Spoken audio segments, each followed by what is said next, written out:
देखिए स्टूडेंट, बहुत ही इम्पोर्टेंट हमारा टॉपिक है डायरेक्ट इनडायरेक्ट नरेशन में इम्परेटिव सेंटेंस, है ना।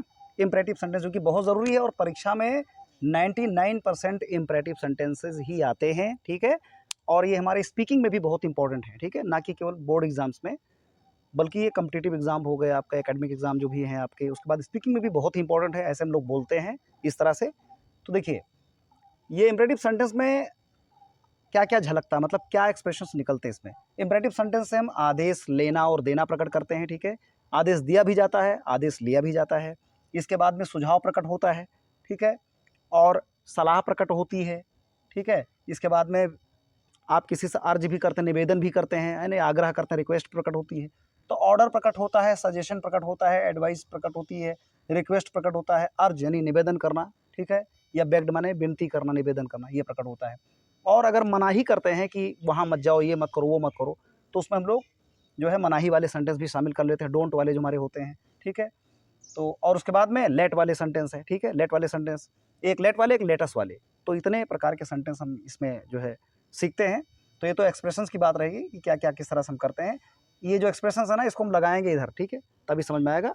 एग्जाम्पल सेंटेंसेस के द्वारा समझाते हैं। देखिए, he said to me open the door, ठीक है, इसको तीन तरीके से समझ सकते हैं। ही सेड टू मी, उसने मुझसे कहा, ओपन द डोर, दरवाजा खोलो, ठीक है। अब उसने मुझसे कहा दरवाजा खोलो, तो जिस तरह से ये लिखा ओपन द डोर, दरवाजा खोलो, तो इसमें तीन बातें झलक सकती हैं, ठीक है। ये कोई बहुत प्यार से तो उसने बोला नहीं कि प्लीज़ ओपन द डोर। अगर प्लीज़ ओपन द डोर होता तो निश्चित रूप से उसने रिक्वेस्ट किया था, ठीक है। ऐसे लठमार भाषा जिसे बोलते हैं, लठमार भाषा, एकदम बिल्कुल टाइट लहजे में बोल दिया कि ओपन द डोर, दरवाजा खोलो। तो इसमें तीन चीज़ें बिल्कुल झलक सकती हैं। एक तो आदेश दे सकता है कोई, इस लहजे से अगर बोलेगा कोई इस टोन में, तो आदेश समझो दे रहा है। He said to me open the door, उसने मुझसे कहा दरवाजा खोलो, तो यानी ऑर्डर किया उसने, ठीक है। तो चाहे कमांडेड कर दी, चाहे ऑर्डर कर दी, ज़्यादातर हम लोग ऑर्डर लिखते हैं। तो ही ऑर्डर्ड मी, ठीक है। उसके बाद में क्या होता है कि इम्परेटिव सेंटेंस में जो हमारी रिपोर्टेड स्पीच की शुरुआत होती है सेंटेंस की, वो होती है मेन वर्ब से, ठीक है। उसमें यू छिपा रहता है, क्योंकि जब आप बोलेंगे ओपन द डोर, दरवाजा खोलो, तो किससे बोलेंगे? सामने वाला यू रहेगा। तो ये अंडरस्टूड पॉइंट होता है, ठीक है, ये समझा रहता है पहले से ही क्या भाई ये सामने वाला यू है। तो जब मालूम है कि हाँ सामने वाला यू है, इसलिए हम वहाँ पर सब्जेक्ट नहीं लिखते हैं। नहीं तो सेंटेंस का रूल ही है, आप जानते हैं, सब्जेक्ट होगा, फिर वर्ब होगी, फिर ऑब्जेक्ट होगा। वही रूल इसमें भी है, केवल सब्जेक्ट नहीं होता, ठीक है। हमारी जो सेंटेंस शुरुआत होती है वो वर्ब से होती है, मेन वर्ब से होती है। तो उसने मुझसे कहा ओपन द डोर, दरवाजा खोलने के लिए। अब इसका लहजा क्या है कि उसने मुझे आदेश दिया, तो लिखेंगे ही ऑर्डर्ड मी। या दूसरा लहजा हो सकता है ही सजेस्टेड मी, उसने मुझे सुझाव दिया। तो ऑर्डर्ड मी या सजेस्टेड मी कर देंगे तो गलती बिल्कुल नहीं होगी, दोनों भी यूज आप कर सकते हैं। जहाँ पर ज़्यादा संभावना होती है जिसकी, आप लगा सकते हैं। ऑर्डर और सजेशन, ये ऊपर जो लिखा हुआ है, ये दोनों बिल्कुल एक बस समझ ले 90% लगभग मैच करते हैं, ठीक है। उसने आदेश दिया या उसने सुझाव दिया, दो ही हो सकता है। और अगर प्लीज़ लगाएगा तो सीधा सीधा रिक्वेस्ट हो जाएगा, ठीक है। या बोलेगा डोंट ओपन द डोर, मना कर देगा। तो तीन तरीके सेंटेंस को हम लोग हल करते हैं। एक ओपन द डोर, दरवाजा खोलो, एक डोंट ओपन द डोर, दरवाजा मत खोलो, यानी मना कर दिया, और तीसरा प्लीज़ ओपन द डोर, कृपया दरवाजा खोलो। तो इस सेंटेंस को आप दिमाग में रखिए, तीन प्रकार सेंटेंस से बनेगा, कोई भी सेंटेंस होगा। अगर आप इम्परेटिव सेंटेंस बनाएंगे लेट वाला छोड़ करके, तो नॉर्मल हम तीन प्रकार से कभी भी उसको बना करके कॉपी में, नोटबुक में अपने हल कर लेना। कोई भी करना, कम आउट, यहाँ आओ, डोंट कम आउट, मत आओ, प्लीज़ कम आउट, ये हमेशा करना है। गो देयर, वहाँ जाओ, डोंट गो देयर, और प्लीज़ गो देयर। ये सेंटेंस, एक सेंटेंस को तीन सेंटेंस बनाना है, इस लहजे से मैं समझा रहा हूँ, ठीक है। तो पहले वाले में क्या होगा, जैसे गो देयर मैंने कहा, वहाँ चले जाओ, तो आप ऑर्डर कर सकते हैं या सजेशन कर सकते हैं ना। ही ऑर्डर्ड या ही सजेस्टेड हो गया, ठीक। तो ही ऑर्डर्ड या सजेस्टेड हो गया। अब अगर इसी में कहीं पर ऐसी कोई बात है जिसमें आपको सुझाव दिया जा रहा, कोई नैतिक बात है, आपके फ़ायदे की बात है, सामने वाले का फ़ायदा होने वाला है, तो उसमें आप एडवाइज्ड भी कर सकते हैं, ही एडवाइज्ड मी। तो सेंस के अनुसार हमें बदलना है कि रिपोर्टेड स्पीच में सेंटेंस का सेंस क्या बोल रहा है। अगर आदेश दे रहा है तो ऑर्डर करेंगे, सुझाव दे रहा है जिसकी ज़्यादा प्रबल जो है संभावना हो, तो आप उसे बोलेंगे कि ही सजेस्टेड, उसने सुझाव दिया। अगर सलाह कोई दे रहा, भाई please keep to the left, बाईं तरफ चलिए रोड पर, please keep to the left, बाईं तरफ, तो सीधी सी बात हो, मुझे एडवाइस कर रहा है, तो ही एडवाइज्ड मी, ठीक है। उसके बाद मेन वर्ब से पहले टू लगा देते हैं, यानी जो कनेक्टिव वर्ड हमारा दैट था, ये जो था नहीं यहाँ पर, ये कॉमा हटाकर हम लोग लगाते थे, कंजंक्शन अपना लगाते थे। तो अभी इंट्रोगेटिव में क्या लगाते थे, इफ़ या वेदर का प्रयोग करते थे, ठीक है। यहाँ पर क्या करेंगे, टू लगाएं। क्यों? क्योंकि क्या करने के लिए उद्देश्य दिखाता है। इंपरेटिव सेंटेंस में इस टाइप के सेंटेंस हमारा उद्देश्य दिखाते हैं।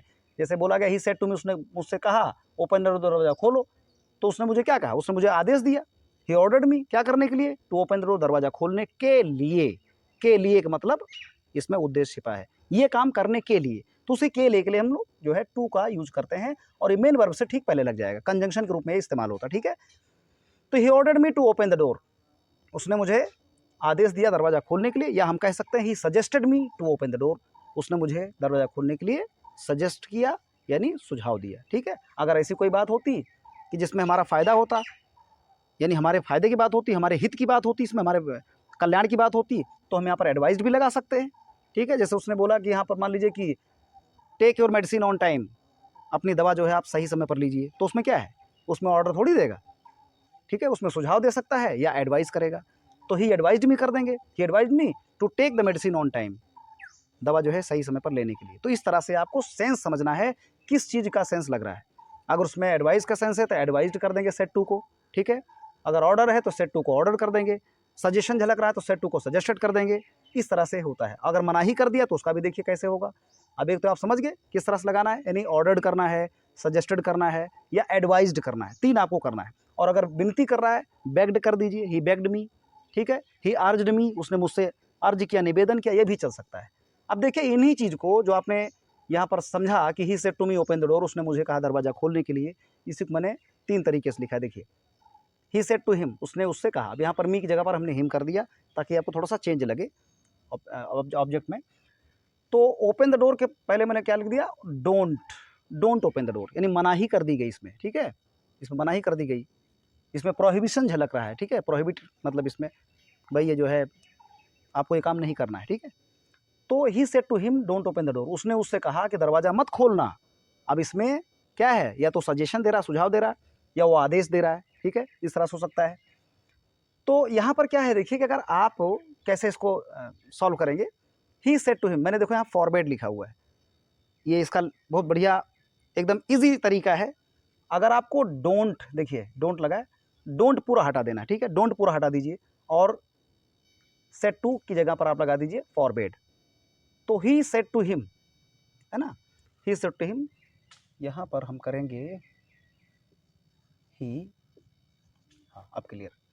तो ही सेड टू हिम का हो जाएगा ही फॉरबेड हिम, उसने उससे मना किया। फॉरबिड माने मना करना, FORBID, फॉरबिड माने मना कर देना होता है, वर्ब है, सेकंड फॉर्म है फॉरबेड, ठीक है, मना ही किया, उसने मना कर दिया। तो सेड टू की जगह पर हमने मना कर दिया। अब मना कर दिया तो ये फॉरबेड वर्ड है, ये काम कर गया डोंट का, क्योंकि वहाँ लिखा था डोंट ओपन द डोर, दरवाज़ा मत खोलो, यानी दरवाज़ा ना खोलना। तो ना का जो काम था वो फॉरवर्ड में नहीं कर दिया, है ना, फॉरवर्ड माने मना कर दिया। तो मना कर दिया तो ये खुद ही एक प्रकार से निगेशन का वर्ड है, ये निगेशन वाला वर्ड है, इसमें खुद नकारात्मकता झलक रही है, इसमें खुद जो है नेगेटिव, ये खुद ही वर्ड अपना नेगेटिव है, तो हमें डोंट लगाने की ज़रूरत नहीं है, ठीक है। डोंट को हटाइए, फॉरवर्ड लगाइए। अब फाइनली मैं बताता हूँ, ठीक है, समझ में आ गया होगा आपको कि अगर डोंट वाला सेंटेंस है तो डोंट हटा करके सेड टू की जगह पर हम लोग फॉरवर्ड लगाएंगे। नहीं तो फिर जैसे ऊपर आपने ओपन द डोर का लहजे में किया था, अगर फॉरवर्ड नहीं लगाना तो ऑर्डर लगा सकते हैं, ही ऑर्डर्ड हिम, फिर not to open the door करना पड़ेगा आपको, देखो नीचे मैंने और करके लिखा है, ही फॉरवर्ड हिम, उसने फॉरवर्ड किया, तो यहाँ पर फॉरवर्ड हट जाएगा। जब हम नॉट टू लगाएंगे तो फॉरवर्ड का यूज नहीं करेंगे, बल्कि यहाँ पर अपने एक्सप्रेशन ऑर्डर्ड का यूज कर देंगे, ऑर्डर्ड, या मैंने बोला था सजेस्टेड, ठीक है, उसने ऑर्डर किया, उसने उसे आदेश दिया, ठीक है। Not to open the door, यानी डू हट जाएगा, नॉट के बाद में टू लग जाएगा। वैसे भी क्या करने के लिए उद्देश्य उसमें दिखा रहा है, तो मेन वर्ब से पहले हम लोग टू लगाते ही हैं, ठीक है, यहाँ पर लगाते ही हैं। और फॉरवर्ड वाले में देखिए उसमें भी टू जो है लगा था, यानी हटा क्या था, डू नॉट।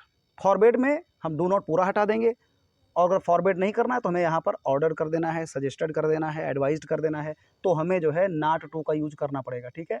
उसमें से केवल डू हटेगा और नॉट टू का हम पूरा जो है यूज करेंगे, ठीक है। तो he ordered him not to open the door, उसने उसे आदेश दिया दरवाज़ा ना खोलने के लिए, ये हो जाएगा। तो आपको इसको बहुत बारीकी समझना है ठीक तरह से, ठीक है। अगर डोंट हटाना है तो फॉरवर्ड लगा दीजिए, डोंट खत्म हो गया। और अगर आपको फॉरवर्ड की जगह पर मनाही की जगह पर आदेश दिया, सुझाव दे, ये करना है तो not to open the door कर देना है, या नॉट टू करके मेन वर्ब के पहले आपको नॉट टू लगा देना, ये कहने का मतलब है, नॉट टू लगा देना है, ठीक है, ये हो जाएगा। चलिए अब अगला देखिए, नेबर वाला सेंटेंस बहुत इंपॉर्टेंट है, इसके साथ आपको समझना पड़ेगा कि अगर नेबर वाला है तो उसमें फॉरवर्ड कभी नहीं लगा सकते आप लोग, ठीक है, क्योंकि डोंट और नेबर एकदम बिल्कुल मिलते जुलते हैं, इनमें ज़्यादा कन्फ्यूजन स्टूडेंट में देखा गया है। तो अगर आप नेबर करते हैं तो उसमें आप फॉरवर्ड नहीं लगाएंगे, बाकी सब लगा सकते हैं, ठीक है। ऑर्डर्ड लगा सकते हैं, एडवाइस लगा सकते हैं, सजेस्टेड लगा सकते हैं। तो ही सेड टू हिम हो गया, उसने उससे कहा नेबर ओपन द डोर, दरवाज़ा कभी ना खोलना, ठीक है। ही सेड टू हिम, उसने उससे कहा नेबर ओपन द डोर, दरवाज़ा कभी मत खोलना। तो ही सजेस्टेड हिम, उसने उसे सुझाव दिया। यही ऑर्डर्ड हिम भी कर सकते हैं, he ordered him, he advised him, तीनों चलेगा, कोई दिक्कत नहीं है, क्योंकि दरवाज़ा मत खोलना, अब इसमें एक सुझाव भी है, इसमें जो है एक सलाह भी है, हो सकता है कोई प्रॉब्लम हो। तो आप यहाँ पर सेंस के अनुसार चाहे आप ऑर्डर लगा दीजिएगा सेड टू के स्थान पर, ठीक है, चाहे सजेस्टेड कर दीजिएगा, चाहे एडवाइज कर दीजिएगा। उसके बाद में एक प्रॉब्लम यहाँ पर देखना आपको है, जो कि आपको समझ में आएगा। जैसे वहाँ पर हम लोग मेन वर्ब पहले टू लगाते थे, वैसे यहाँ पर टू लगाएंगे, लेकिन नेबर रहेगा, नेबर हटेगा नहीं। डोंट में क्या होता था, डोंट में क्या होता था, फॉरवर्ड लगाते थे, डोंट पूरी तरह हट जाता था। कहने का मतलब है कि ये सेंटेंस यूज करते समय हमें टू हर हाल में लगाना है, चाहे फॉरवर्ड लगाएंगे तो भी मेन वर्ब से पहले टू लगाएंगे, ऑर्डर वगैरह लगाएंगे तो भी मेन वर्ब से पहले टू लगाएंगे, नेबर वाला सेंटेंस अगर होगा इस साइड में तो भी हम मेन वर्ब से पहले टू लगाएंगे। नेबर वाले में क्या होता है, नेबर के बाद में लगता है टू, इसको नेबर के पहले कभी मत लगाना कि he suggested him to never open the door, गलत हो जाएगा, मेन वर्ब से पहले ही टू लगेगा, ठीक है। तो he suggested him never to open the door, दरवाजा कभी ना खोलने के लिए, ठीक है। ये वाला कॉन्सेप्ट बहुत ही इंपॉर्टेंट है, बहुत ज़रूरी है, इसको बारीकी से आपको समझना चाहिए, क्योंकि इसी में बहुत ज़्यादा कन्फ्यूजन होता है। तो एक बार वापस, दो बार, तीन बार, जब भी आपकी इच्छा हो, क्योंकि देखिए या तो टाइम दीजिए या तो मनी दीजिए, क्योंकि इस दुनिया में, आजकल के समाज में, आजकल के समय में आपको मालूम है दोनों लगता है, समय भी देना पड़ता है, पैसे भी लगाने पड़ते हैं। तो ऑनलाइन है, फ्री है, इसका कोई पैसा नहीं देना आपको, ठीक है। तो कम से कम आप अपना समय तो दे ही सकते हैं, तो समय से गुरेज मत कीजिए, और बहुत ही बेहतरीन समझाया जाता है ऑनलाइन पर, मैंने देखा है अक्सर। तो आप इसको समझिए इस तरह से। अगला हमारा चरण देखिए क्या है, जो बहुत ही ज़्यादा इम्पॉर्टेंट है उन लोगों के लिए जो कॉम्पिटिटिव एग्ज़ाम देते हैं या एकेडमिक एग्ज़ाम देते हैं, बोर्ड परीक्षाएं देते हैं, 9, 10, 11, 12 वालों के लिए बहुत ज़रूरी। देखिए ये बहुत ज़्यादा परीक्षा में आते हैं। देखिए ये जो तीन प्रकार के सेंटेंस है ना, इन तीनों में ही रिक्वेस्टेड लगता है, और मैंने तीनों को खंगाला अलग अलग हैं, उनको मैंने एक जगह पर लाकर जो है इस्टेब्लिश कर दिया है, सेट कर दिया है। अब आप इसे समझ सकते हैं कि तीनों ही स्थितियों में रिक्वेस्ट कहाँ पर लगता है, यानी सेट टू को हम रिक्वेस्ट में कब बदलते हैं, इम्परेटिव सेंटेंस में। इम्परेटिव सेंटेंस में सेट टू को हम रिक्वेस्ट में कब बदलते हैं, तीन स्थितियों में बदलते हैं, ठीक है। कौन सा, देखिए रिपोर्टेड स्पीच के सेंस के अनुसार हम चेंज करते हैं, मालूम है। तो यहाँ देखिए, यदि रिपोर्टेड स्पीच में कॉमा के बाद तुरंत प्लीज स्टार्ट है, या कॉमा लास्ट में ही अगर हो गया, मान लीजिए ओपन द डोर प्लीज या प्लीज ओपन द डोर, एक ही बात है, उससे रिक्वेस्ट प्रकट हो रहा है। तो ही सेड टू मी, उसने मुझसे कहा प्लीज ओपन द डोर, दरवाजा खोलिए। तो प्लीज लगने से रिक्वेस्ट प्रकट होता है, बहुत ही हम्बल, एक पोलाइट जो है इसमें रिक्वेस्ट झलकती है। इसलिए हम प्लीज वाले सेंटेंस में किसी भी कीमत पर रिपोर्टिंग वर्ब को हटा करके, यानी सेट टू को हटा करके रिक्वेस्ट ही लगाते हैं, कन्फर्म्ड 100%, बिल्कुल स्टैंप लगा दीजिए, ठीक है।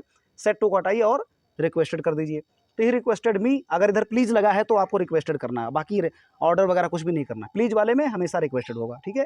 तो रिक्वेस्टेड मी, उसके बाद में मेन वर्ब आपका ओपन, उसके पहले टू लगा दीजिए, प्लीज हटा दीजिए, प्लीज हटा करके ओपन के पहले टू, यानी कोई भी वर्ब आपकी मेन वर्ब है उसके पहले टू लग जाएगा, टू ओपन द डोर, बस इतना सा करना है, ठीक है। ये बहुत ज़्यादा एग्जाम में पूछा जाता है, नंबर 1, ठीक है।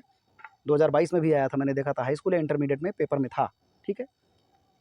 आगे देखिए, you said to me, you said to me let me read the book. अब लेट वाला अगर आपको सेंटेंस बनाना है, लेट अस वाला नहीं करना है, केवल लेट वाला, ठीक है। तो ये कैसे बनेगा, देखिए एक समझेंगे, सब समझे, समझ में आ गया, ठीक है। तो यू सेड टू मी, तुमने मुझसे कहा, late me read the book, मुझे पुस्तकें पढ़ने दो। अब इससे आप आदेश लेते हैं, भाई मुझे ऐसा करने दो, let me read the book, let me go there, मुझे वहाँ जाने दो, लेट मी स्लीप, मुझे सोने दो, है ना, let me have a cup of coffee, मुझे एक कप कॉफ़ी जो है लेने दो, कुछ भी जो है आप आदेश किसी से मांगते हैं अगर, ठीक है। तो आप जो है लेट से सेंटेंस शुरुआत करते हैं इम्परेटिव सेंटेंस में। तो ये कैसे बनेगा, देखिए लेट से है तो आप रिक्वेस्ट लगाइए, क्योंकि लेट जो होता है उस रिक्वेस्ट ही प्रकट करते हैं ना। तो यू सेड टू मी हो जाएगा यू रिक्वेस्टेड मी, उसके बाद में आप टू लगाइए, यानी टू लगाकर लेट भी, चूंकि एक प्रकार की वर्ब है, मेन वर्ब है, लेट लेट लेट, लेट का तीनों फॉर्म लेट लेट लेट होता है, ठीक है। तो लेट के पहले टू लगा दीजिए, टू लेट, यानी उसने मुझसे निवेदन किया, टू लेट माने करने देने के लिए, लेट माने करने देना, मतलब अलाउ करना किसी चीज़ को, ठीक है। लेट जो होता है वो अलाउ करता है किसी चीज़ को। तो टू लेट, उसके बाद मी बदल जाएगा, मालूम है मी कहाँ से बदलेगा, आई और मी, आई और बी कहाँ से बदलता है, रिपोर्टिंग वर्ब के सब्जेक्ट अनुसार यहाँ पर यू लगा हुआ है, तो यू आ जाएगा यहाँ पर, ठीक है। तो ये क्या हो जाएगा, मी है, तो आपको यू लगाना पड़ेगा, क्यों, चूंकि यू यू होता है ना, यू का सब्जेक्ट भी होता है, यू का ऑब्जेक्ट भी यू होता है। तो यहाँ पर मी है ऑब्जेक्ट, तो यू भी ऑब्जेक्ट बनकर आएगा, 2 नंबर वाला यू लगेगा, ठीक है, जो कि वर्ब के बाद लगता है, ठीक है। ऑब्जेक्ट क्या लगता है, ऑब्जेक्ट वर्ब के बाद लगता है, तो लेट भी यहाँ पर एक प्रकार का, देखिए वर्ब के बाद ही लगेगा ऑब्जेक्ट।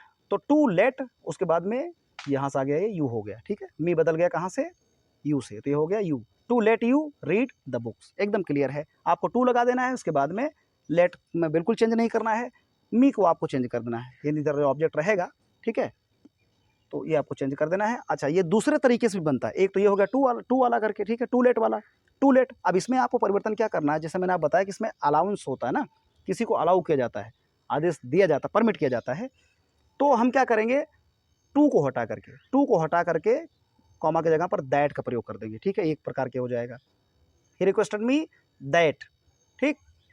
और यू सेम रहेगा, जैसे आपने बदला यू, और लेट की जगह पर यू के अनुसार माइट बी अलाउड हो जाएगा, लेट की जगह पर माइट बी अलाउड, यहाँ मैंने आगे लिख दिया है, देखिए माइट बी अलाउड टू लग जाता है, यानी टू की जगह पर दैट हो जाएगा। You requested me that, comma हटा करके दैट, टू नहीं लगाएंगे, ठीक है। पहले वाले में देख लीजिए, पहले वाले में you said to me let me read the books का होगा यू रिक्वेस्टेड मी, लेट के पहले टू आ जाएगा, टू लेट वाला मतलब एक प्रकार टाइप है टू लेट, कभी भी करेंगे तो टू लेट ही करेंगे, टू लेट, उसके बाद इसको चेंज करके आपने यू लिखा, to let you read the book. अब इसको हम दूसरे तरीके से कैसे करेंगे, टू को हटा देंगे, ठीक है, और टू की जगह क्या लगा देंगे, दैट, बारीकी से ध्यान दीजिएगा, टू हटा करके यहाँ पर हम दैट लगा देंगे, दैट। उसके बाद में यू हमारा जो सब्जेक्ट है, ये जो ऑब्जेक्ट हमारा है वो रहेगा यहाँ पर, ठीक है। उसके बाद में लेट जो है बदल जाएगा माइट बी अलाउड टू में, ठीक है, लेट बदल कर क्या हो जाएगा, माइट बी अलाउड टू। उसके बाद में मेन वर्ब आपका रीड है, ठीक है, read the book as it is रहेगा, वैसे रहेगा, यानी रीड के पहले क्या लग जाएगा, माइट बी अलाउड टू, ठीक है, ये आपको ध्यान देना है, ठीक। अब अगला देखिए, लास्ट वाला जो तीसरे वाले में रिक्वेस्ट लगता है, he said to me could you lend me your book for a day, क्या एक दिन के लिए आप अपनी किताब मुझे दे सकते हैं, यानी उधार देना जैसा होता है। तो he said to me could you lend me your book for a day, lend या बारो, ठीक है, उधार मांगने के लैंड या बारो का हम यूज़ करते हैं वर्ब का, LEND लैंड हो गया, BORROW बारो, ठीक है। तो ही सेड टू मी, उसने मुझसे कहा, could you lend me your book for a day, क्या एक दिन के लिए अपनी किताब मुझे दे सकते हैं, या would you lend me your book for a day. Could या वुड जो है, ये आप ध्यान दीजिएगा कि इंट्रोगेटिव सेंटेंस में भी कुड और वुड का यूज किया जा सकता है, तो इसमें ये ज़्यादा आता है, 99%, 99% ये वाला पूछा जाता है, क्योंकि स्टूडेंट को लग जाएगा कि कुड और वुड से, देखिए यहाँ लास्ट में, ये देखिए यहाँ पर लास्ट में क्वेश्चन मार्क दिया गया है, ठीक है, तो आपको पता तो ये लग जाएगा भाई ये इंट्रोगेटिव सेंटेंस, क्योंकि क्वेश्चन मार्क लास्ट में दिया गया है, लेकिन ये इंट्रोगेटिव सेंटेंस नहीं है, उस कैटेगरी का सेंटेंस इंट्रोगेटिव नहीं है जिसमें आप लोग इफ लगाएंगे और ही सेड टू को आस्क्ड में बदल देंगे, ठीक है, आपको ध्यान देना है। यदि रिपोर्टेड स्पीच में कुड या वुड के साथ में ऐसी बात झलकती है जिससे कि रिक्वेस्ट प्रकट होती है, यानी आप किसी से निवेदन कर रहे हैं अपने पक्ष में कुछ मांगने के लिए, अपने फेवर मांगने के लिए, भाई मेरे लिए ऐसा कर दो, तो वो माना जाएगा कि आप जो है रिक्वेस्ट कर रहे हैं, ना कि आप जो है क्वेश्चन पूछ रहे हैं, उससे प्रश्न पूछ रहे हैं, तो रिक्वेस्टेड नहीं होगा, ये आस्क्ड नहीं होगा, बल्कि रिक्वेस्टेड हो जाएगा। ये वाला बहुत ज़्यादा मैं स्टूडेंट को बताता हूँ, रिकमेंड करता हूँ कि आप इसे ज़रूर पढ़ा कीजिए, ये बहुत परेशान कर देता है। अगर यहाँ पर मे होता, कैन होता, ठीक है, या कोई और दूसरा मॉडल ऑक्सिलरी वर्ब होती, तो जो है उसमें आस्क्ड लग जाता, लेकिन अगर कुड और वुड से चालू है तो आपको ध्यान देना, कुड वुड वाले जो होते हैं ज़्यादातर रिक्वेस्ट प्रकट करते हैं, तो वो इम्परेटिव सेंटेंस की कैटेगरी में आते हैं, ठीक है, वो इंट्रोगेटिव सेंटेंस कैटेगरी में नहीं आते, और उनमें ये बात रहती भी है जिससे पता लगता है कि हाँ भाई रिक्वेस्ट की जा रही है। जैसे देखिए, could you lend me your book for a day, क्या मुझे आप एक दिन के लिए अपनी पुस्तक दे देंगे, इसका मतलब आप उससे रिक्वेस्ट कर रहे हैं, ना कि आप उससे क्वेश्चन कर रहे हैं, लेकिन लहजा आपका क्वेश्चन ही है ना, आप क्वेश्चनिंग कर रहे हैं उससे, ना क्वेश्चन ही कर रहे हैं, लेकिन उसका लहजा रिक्वेस्ट करने का है। और अगला, could you tell me the address please, क्या आप मुझे एड्रेस बताएंगे, तो इसमें भी आप जो है कि रिक्वेस्ट ही कर रहे हैं, ठीक है। या could you give me your pen please for a minute, एक मिनट के लिए आप मुझे अपनी कलम देंगे क्या। Could you give me some money, क्या मुझे कुछ पैसे दे सकते हैं। तो इस तरह के सेंटेंस में कुड और वुड से जो हम सोचते हैं कि इंट्रोगेटिव सेंटेंस है, वो इंट्रोगेटिव नहीं होता, बल्कि इंपरेटिव होता है, और उसमें आस्क्ड की जगह पर रिक्वेस्टेड लगाते हैं, ठीक है। तो ही रिक्वेस्टेड मी, आगे कुड वुड यू, यहाँ तक पूरा, या कुड यू लिखा रहेगा तो कुड यू कट जाएगा, कुड यू कट कर देना है, मेन वर्ब से पहले आपको टू लगाकर पूरा सेंटेंस जो है जोड़ देना, ठीक है। तो कुड यू ओमिट कर देंगे, कट कर देंगे, या वुड यू को काट देंगे, आप लैंड से लगाएंगे, ठीक है, यहाँ से लगाएंगे, ये पूरा यहाँ से कट हो जाएगा, ये पूरा कट हो जाएगा, ठीक है। अब टू लैंड, अब टू लैंड है, अब मी को क्या करेंगे, जैसे आप पहले पर्सन चेंज करते थे, आई, यानी मी किसका पोर्सन है, आई का, तो आई कहाँ से बदलता है, रिपोर्टिंग वर्ब के सब्जेक्ट अनुसार। यहाँ पर ही है तो ही भी सब्जेक्ट बनकर आएगा, मी चूंकि एक सब्जेक्ट या ऑब्जेक्ट है, मी एक ऑब्जेक्ट है, तो ही भी जो है ऑब्जेक्ट बनकर आएगा और बन जाएगा हिम, ठीक है। और योर, यू का पोर्शन कहाँ बदलता है, रिपोर्टिंग वर्ब के ऑब्जेक्ट अनुसार बदलता है। तो यू योर 3 नंबर पर है, यू योर, तो यू कहाँ से बदलेगा, रिपोर्टिंग वर्ब के ऑब्जेक्ट अनुसार। तो रिपोर्टिंग वर्ब का ऑब्जेक्ट मी है, तो मी भी 3 नंबर पर जाएगा, क्योंकि यहाँ पर यू योर है तो मी बदलेगा आई मी माई हो जाएगा। ठीक है, तो यहाँ पर हिम हुआ, मी का हिम हो गया और योर का माई हो गया, बाकी book for a day as it is रहेगा। तो इस तरह से आप ये कर सकते हैं, बहुत ही बेहद ज़रूरी है ये आपके लिए। अब एक बचा हुआ लेटेस्ट वाला, इसी में उसको भी ऐड कर देता हूँ, 2-3 सेंटेंस समझा करके समझ लीजिए। आपकी बला टली बहुत ज़बरदस्त टॉपिक है ये हर एक स्टूडेंट की ख्वाहिश रहती है कि इसको समझें, इसलिए मैं बहुत स्टे होकर समझा रहा हूँ, बहुत एक एक पॉइंट बारीकी समझा रहा हूँ आपको। इसको रिवाइंड करके देखिएगा 2 बार 3 बार, मैं बता रहा हूँ, एक बार में समझ में शायद ही आ जाएगा। अगर अच्छा स्टूडेंट होगा तो उसका रिवीजन हो जाएगा, अगर पुअर स्टूडेंट है, मान लो आप कमज़ोर हैं, तो आपको कमज़ोर नहीं समझना है, क्योंकि करने से सब कुछ होता है। English depends on practice only. ठीक है, तो वो लेटेस्ट वाले भी सेंटेंस इसी में समझ लेते हैं, फिर इतश्री करते हैं, एंड करते हैं। चलिए वो भी सेंटेंस समझ लेते हैं। देखिए देखिए देखिए इंपरेटिव सेंटेंस में कौन से सेंटेंस हमारे, लेटस वाले, लेटस।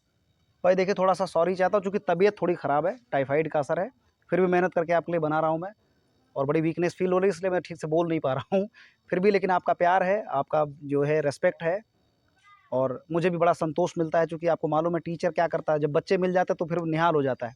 तो ठीक है बच्चे लोग, देखिए आगे चलते हैं। बहुत ही बढ़िया सेंटेंस है वाकई में। एक्चुअली है क्या ना कि ये सब जो है इंपरेटिव सेंटेंस बड़ा ही स्ट्रेस देना पड़ता है उस पर, ध्यान से जो है नोटिस करके जो है चीज़ों को समझना पड़ता है ना, इसलिए थोड़ा सा है, लेकिन कोई बात नहीं है। आपका प्यार, मुझे एनर्जी मिल रही है, मैं आगे बढ़ता हूँ, आप देखते रहिए। देखिए लेटस वाले वाक्य को हम कैसे चेंज करते हैं इनडायरेक्ट नरेशन में। तो he said to me let us go for a walk, उसने मुझसे कहा लेट अस गो, आओ चलें, फॉर ए वॉक माने टहलने के लिए।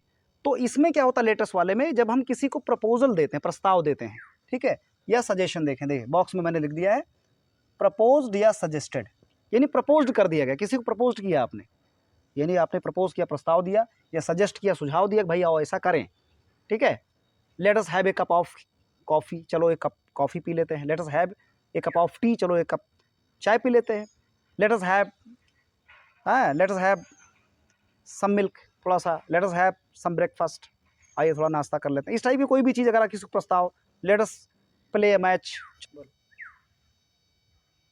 तो जब आप प्रस्ताव देते हैं जैसे let us play a match, चलिए मैच खेल लेते हैं। Let us have a cup of tea, चलिए एक कप चाय पीते हैं। Let us have a cup of coffee, चलिए कॉफ़ी साथ में पीते हैं। Let us have some breakfast, चलिए कुछ नाश्ता कर लेते हैं। तो ये जो होता है ना, ये एक प्रकार का प्रपोजल देता है, प्रस्ताव देते हैं सामने वाले को, या उसको जो है हम सुझाव देते हैं। ठीक है, ऑफ़र करते हैं कोई चीज़, भाई चलिए हम इसको जो है ऑफ़र कर रहे हैं। इसमें ऑफ़र वाला भी सेंटेंस है कि हम इसको जो है ऑफ़र कर दें, किसी चीज़ को ऑफ़र कर रहे हैं मौके पर। अब कहाँ पर ऑफ़र्ड लगता है और कहाँ पर जो है सजेशन लगता है, या कहाँ पर प्रपोजल लगता है, 3 इसमें पॉइंट हैं, ऑफर्ड, सजेस्टेड, ठीक है, प्रपोज्ड। इनवाइटेड भी सेम होता है, इनवाइट कर दिया, आपने बोला भाई कि हमारे साथ में जो है शाम को डिनर कर लीजिएगा, ठीक, शाम को लेट्स हैव डिनर, चलिए डिनर कर लेते हैं। तो इसमें आपने इनवाइट किया सामने वाले को, तो यहाँ पर सेट टू को इनवाइटेड में चेंज कर देंगे। अगर आपने ऑफर कर दिया किसी को कि वुड यू हैव सैंडविच, क्या आप सैंडविच लेंगे, वुड यू हैव पिज़्ज़ा, आप पिज़्ज़ा लेंगे, तो आप उसको ऑफ़र कर रहे हैं। ठीक है, ऑफ़र कर रहे हैं, ऑफ़र का मतलब होता है प्रदान करना, तुरंत तैयार माल, मतलब माल तैयार आपके हाथ में, तुरंत ये ऑफ़र कर दिया आपने, तो उसको ऑफ़र लगाएंगे। और प्रपोज कहाँ करेंगे, जब आप प्रस्ताव रखेंगे, मतलब वो चीज़ है नहीं, तैयार नहीं है, वो रेडी नहीं है ना, तो वहाँ पर प्रपोज कर देंगे आप। ठीक है, प्रपोज कर देंगे या सजेस्ट कर देंगे। प्रपोज और सजेस्ट एक लहजे में ले लीजिए, प्रपोज्ड किया या सजेस्ट किया, मतलब उसको प्रस्ताव दिया या सुझाव दिया। लेकिन ऑफर में और इनवाइट में बहुत प्रॉब्लम होती है। स्टूडेंट को मैंने देखा कि यार ऑफर्ड कहाँ लगा देंगे, जहाँ पर आपने कहा ये लो भाई, क्या एक कप चाय लेंगे आप, मतलब चाय आपके पास में है, ठीक है, आप बोलते हैं कि late us have a cup of coffee, चलो एक कप कॉफ़ी ले लिया जाए, तो आप इसमें ऑफ़र कर रहे हैं सामने वाले को, है ना, उसको आप जो है कोई चीज़ प्रदान कर रहे हैं, ऑफ़र कर रहे हैं किसी चीज़ के लिए, तो उसमें ऑफ़र लगाते हैं। और प्रस्ताव का मतलब होता है कि वो जो है कि वो प्लानिंग में है, मतलब आप उसकी योजना बनाएं कि हमें काम करना है, मौके पर तुरंत अभी तैयारी करना उसकी, ठीक है, प्लानिंग करना है, तो उसमें हम लोग प्रपोज या सजेशन का इस्तेमाल करते हैं। तो उसको सेंटेंस से समझेंगे तभी समझ में आएगा। देखिए, he said to me let us go for a walk, उसने कहा चलो टहलने चलते हैं। तो उसने क्या कहा, ऑफर तो किया नहीं, कोई चीज़ ऑफर करते मतलब खाने पीने की चीज़ को ऑफर किया जाता है, मौके पर ये हाथ में लिया है, ये ऑफर कर रहे हैं, प्रदान कर रहे हैं, तो उसमें ऑफर लगता है। यहाँ पर प्रपोज किया उसने, या सुझाव दिया कि चलो हम घूमने चलते हैं, तो इसमें आप प्रपोज भी कर सकते हैं, सजेस्ट भी कर सकते हैं, ठीक है। तो ही प्रपोज्ड, अब देखिए अगर एक चीज़ और है, अगर प्रपोज्ड यहाँ पर सेट टू अगर है, यानी मतलब ऑब्जेक्ट भी अगर है, रिपोर्टिंग वर्ब अगर ऑब्जेक्ट है, तो हम लोग प्रपोज्ड टू का इस्तेमाल करते हैं। ये आपको ध्यान देना पड़ेगा, क्योंकि बुक में भी बड़े ही आपको ध्यान से, सावधानी से ध्यान देना है कि अगर ऑब्जेक्ट है तब तो प्रपोज टू होगा, नहीं तो सीधा ही प्रपोज्ड हो जाएगा, ठीक है। वहाँ पर जो है हम टू का इस्तेमाल नहीं करेंगे, क्योंकि और अन्य में आपने देखा होगा, असर्टिव में देखा होगा, इम्परेटिव में देखा होगा, उसमें टू नहीं लगता। यानी सेड टू है तो सीधे टोल्ड कर देंगे, आस्क्ड कर देंगे, लेकिन टू नहीं लगता। और इसमें क्या है लेटेस्ट वाले में कि अगर ऑब्जेक्ट आया है तो हम टू भी लेंगे, ठीक है, वो प्रपोज के साथ टू लेंगे, ठीक है, प्रपोज टू या सजेस्टेड टू, उसके साथ में टू का इस्तेमाल हम करते हैं। टी प्रपोज टू मी, उसने मुझसे प्रपोज किया, उसने मुझे प्रपोज किया, प्रस्ताव दिया। अब कॉमा हटाकर दैट लगा देंगे, कोई प्रॉब्लम नहीं है। ही प्रपोज्ड टू मी दैट। और अब आपको ध्यान देना है कि लेटस जो होता है, लेटस ये होता है that be should, WE, that we should या दैट दे शुड। तो दैट वी शुड कब होता है और दैट दे शुड कब होता है, आपको ध्यान देना है। रिपोर्टिंग वर्ब में सब्जेक्ट अगर हमारा थर्ड पर्सन है, ही सी इट या नाम है, तो जो अस होगा ना वो हो जाएगा दे, ठीक है। अस को दे या वी में बदलते हैं। वी कब होगा, जब रिपोर्टिंग वर्ब का सब्जेक्ट हमारा फर्स्ट पर्सन आई बी होगा। अगर रिपोर्टिंग वर्ब का सब्जेक्ट आई बी है तो अस जो है वी होगा, WE होगा, दे नहीं होगा। और अगर रिपोर्टिंग वर्ब का सब्जेक्ट हमारा third person he see it या कोई नाम है तो हमारा अस जो है वो दे हो जाएगा, आपको ध्यान देना है। और लेट हमेशा शुड बन जाएगा, लेट जो है वो शुड बन जाता है, ठीक है। तो कैसे करेंगे आपको तो पता ही है, पहले सब्जेक्ट लगेगा तो अस को पहले लाकर दे बना देंगे और लेट बाद में जाकर के शुड बन जाता है, ठीक है। अस दे बन जाएगा, यहाँ पर इस सेंटेंस की मैं बात कर रहा हूँ, ऊपर वाला थर्ड पर्सन है, ही सेड टू मी, तो ही प्रपोज टू मी दैट।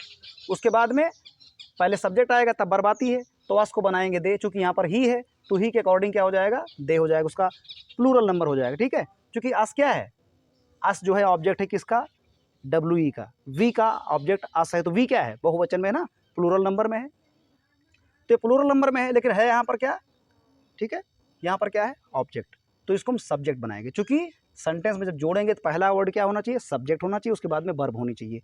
तो ये अस को हम लोग क्या करेंगे, ही के अनुसार यहाँ हिम नहीं कर सकते, देम नहीं कर सकते, ठीक है। यहाँ पर हम WE लगाएंगे, क्योंकि हमें सब्जेक्ट की ज़रूरत है, सब्जेक्ट। तो अस का बी होता है, ठीक है, बी, तो ही जब आएगा बहुवचन बी की जगह पर दे बन जाएगा, ठीक है। तो अस बन जाएगा दे और लेट बन जाएगा शुड, दे शुड, बाकी एज इट इज रहेगा, गो फॉर ए वॉक, इसको हमने वैसे ही कर दिया है। ये फार्मूला आपको जानना बहुत ज़रूरी है कि सब्जेक्ट पहले होता है तो अस जो होता है वो दे बनेगा या वी बनेगा। यदि रिपोर्टिंग वर्ब में यहाँ पर थर्ड पर्सन है, ही सी इट या कोई नाम, तो अस जो है दे बनेगा। यदि रिपोर्टिंग वर्ब में हमारा सब्जेक्ट फर्स्ट पर्सन आई भी है तो अस जो है WE बनेगा प्लूरल नंबर में, ठीक है। और लेट जो है शुड ही रह जाएगा, ठीक। अब आगे देखते हैं दूसरा sentence. The lawyer said, lawyer ने कहा, वकील ने कहा, let us wait for the judgment, आइए जजमेंट के लिए वेट करते हैं, आइए न्याय के लिए प्रतीक्षा करते हैं, ठीक है।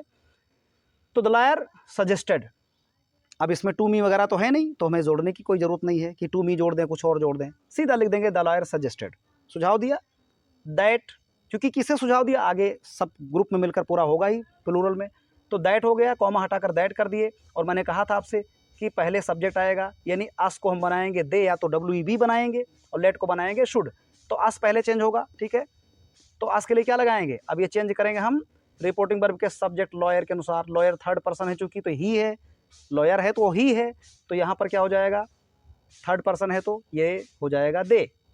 मैंने बोला कि रिपोर्टिंग वर्ब का सब्जेक्ट अगर आपका थर्ड पर्सन है तो अस जो है दे बन जाएगा, तो यहाँ लॉयर ही है, थर्ड पर्सन है, इसलिए अस जो है दे बन जाएगा प्लूरल नंबर में, और लेट बन जाएगा शुड। तो दैट, कॉमा हटाकर दैट लगाया, अस का बनाया दे और लेट को बना दिया शुड, दैट दे शुड, आगे वेट फॉर द जजमेंट, ठीक। फिर अगला देखिए, I said to him, I said to him let us finish the work at once, आइए काम को तुरंत खत्म कर दें, आइए काम को तुरंत खत्म कर दें, ठीक है। तब इसमें उसने क्या किया, उसने सजेशन दिया, उसने एक सुझाव दिया कि ऐसा काम करना ज़रूरी है। तो आई हो गया, फिर सेड टू का हो गया सजेस्टेड, आई सजेस्टेड, उसके बाद में हिम, आई सजेस्टेड हिम या आई सजेस्टेड टू हिम, ठीक है, I suggested him, that, comma हटाकर दैट कर दिया। और अब देखिए यहाँ पर रिपोर्टिंग वर्ब हमारा फर्स्ट पर्सन है, आई और बी वाला मामला आ गया ना, यहाँ पर थर्ड पर्सन था तो दे शुड हो गया, दैट दे शुड, अब यहाँ पर दैट बी शुड होगा, WE, क्योंकि यहाँ पर रिपोर्टिंग वर्ब हमारा फर्स्ट पर्सन है। तो अस जो है बदलेगा, यानी आई और बी कहाँ बदलता है, रिपोर्टिंग वर्ब के सब्जेक्ट अनुसार, ठीक है। तो अस जो है चूंकि डब्ल्यू क्या है, फर्स्ट पर्सन है ना, तो फर्स्ट पर्सन बदलेगा रिपोर्टिंग वर्ब के सब्जेक्ट अनुसार। तो आई है तो यहाँ पर अस का बी हो जाएगा और लेट का हो जाएगा शुड। दैट कॉमा हटाकर दैट, फिर वी और should finish the work at once. ये हो गया आपका लेटेस्ट वाला सेंटेंस। मुझे उम्मीद है आपको पूरी तरह से समझ में आ गया होगा। अगर नहीं आया तो एक बार वापस वीडियो को रिवाइंड करके देखिएगा, और कोई प्रॉब्लम होती तो मुझे कमेंट बॉक्स में प्लीज़ जो है आप लोग कमेंट जरूर कीजिएगा प्लीज़, है ना। देख रहे बोल नहीं पा रहे ढंग से क्योंकि तबीयत ख़राब है ना। तो बाकी ठीक है, आप लोगों की दुआएं रहेंगी तो जल्दी ठीक हो जाऊँगा, दवाएँ ले रहा हूँ मैं। बाकी आप जो है मेहनत करिए, मेरी शुभकामना आपके साथ है कि आपको ये पोर्शन समझ में आ गया होगा इम्परेटिव वाला। अब 2 बचे हैं एक्सक्लेमेटरी और ऑप्टेटिव, वो भी आपको झेलना पड़ेगा क्योंकि देखिए ये टॉपिक कैसा आपको मालूम है कि बड़ा टॉपिक है, समझने वाला टॉपिक है, लेकिन कोशिश कर रहा हूँ कि जल्दी से जल्दी फिनिश करूँ कम टाइम में। तो मुझे उम्मीद है आपको समझ में आएगा, तो एन्जॉय प्लीज़ और आगे। Thank you so much for watching this video.